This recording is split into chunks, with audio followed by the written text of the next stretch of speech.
senhoras ministras deste egrégio tribunal, na pessoa do ilustríssimo senhor presidente, ministro Luiz Fux, e cumprimento ao senhor Procurador-Geral da República e aos demais colegas advogados e advogadas aqui presentes e a todos e todas que nos acompanham nesse momento. Embora eu represente aqui nominalmente a Umupoíba, gostaria de estender simbolicamente a minha fala às organizações, comunidades e povos indígenas do Nordeste brasileiro. E falo aqui não apenas na condição de advogada do referido amicus curiae, mas, sobretudo, enquanto uma mulher indígena pertencente ao povo Pataxó do estado da Bahia. Os 27 povos indígenas da Bahia se somam aos demais povos indígenas do Brasil, que aguardam com muita esperança o julgamento deste processo em repercussão geral, que, para além de definir uma tese que norteará o futuro das demarcações de nossas terras, também decidirá sobre o futuro das nossas vidas e da nossa continuidade existencial enquanto povos originários desse país. Pois não há como falar de terras, construir uma tese sobre terras indígenas, sem considerar as vidas dos povos indígenas. E não há como falar de vida sem a proteção dos nossos territórios.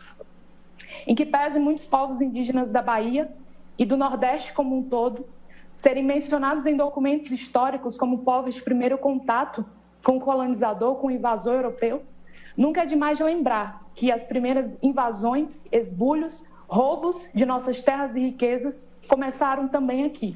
E são esses mesmos povos que, há mais de 5 séculos, ainda lutam para viverem dignamente em seus territórios ancestrais. Excelências, na data de ontem, o meu povo Pataxó e o meu território, ele foi atacado. Nossas crianças viram seus pais sendo violentados, algemados, suas casas e cabanas serem derrubadas pelo abuso do poder do Estado e pelo acúmulo de opressões por parte daqueles que insistem em dizer que somos invasores do nosso próprio território. Já não basta historicamente terem nos imposto uma língua, uma fé, uma civilização, ainda querem nos impor um padrão de sociedade, um padrão de desenvolvimento, um padrão de progresso e querem também limitar, interferir, ditar os moldes do nosso usufruto e o gozo e a efetivação dos nossos direitos territoriais, mesmo estando esses direitos consagrados na Carta Constitucional, inclusive como cláusula pétrea. Nos últimos anos, sobretudo a partir do tão citado julgado da terra indígena Raposa Serra do Sol, nós, povos indígenas, passamos a vivenciar novos e constantes ataques aos nossos direitos constitucionais, sobretudo nosso direito originário às terras tradicionalmente ocupadas. Pois no largo desses mais de 10 anos, assistimos de forma absurda, inconstitucional e inconvencional aplicações de critérios isolados e retirados desse importante julgado, a exemplo da tese do marco temporal e das 19 condicionantes. Tanto o Poder Executivo como o Poder Legislativo lançaram mão desses critérios para criarem arranjos administrativos e políticos para inviabilizar as demarcações de nossas terras, a exemplo do parecer 001 da AGU e do PL 490.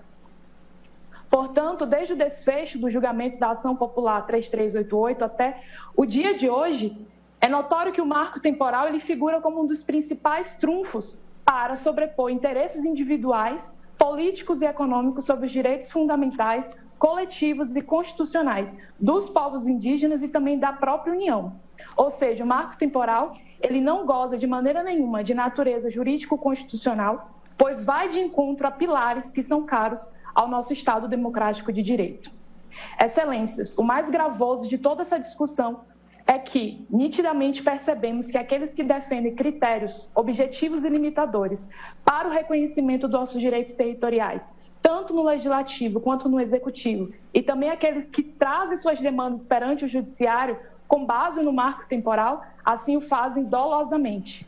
Digo isso porque muitos desses ou são os nossos próprios algozes ou são os descendentes daqueles que nos expulsaram à força da bala dos nossos territórios. Impor sobre nós o ônus de estarmos ocupando nossas terras em 5 de outubro de 88 é desconsiderar esse passado muito recente no qual sequer tínhamos o direito de escolher os nossos próprios destinos. É diante disso que os povos indígenas da Bahia e do Brasil clamam a esse egrégio tribunal enquanto poder contramajoritário que é, para que possa trazer uma decisão que traga segurança jurídica e efetividade aos nossos direitos constitucionais. Aueri. Obrigada. Muito obrigado, doutora Samara Carvalho Santos, que falou pelo Movimento Unidos Povos e Organizações Indígenas da Bahia. E agora concedo a palavra ao amicus curiae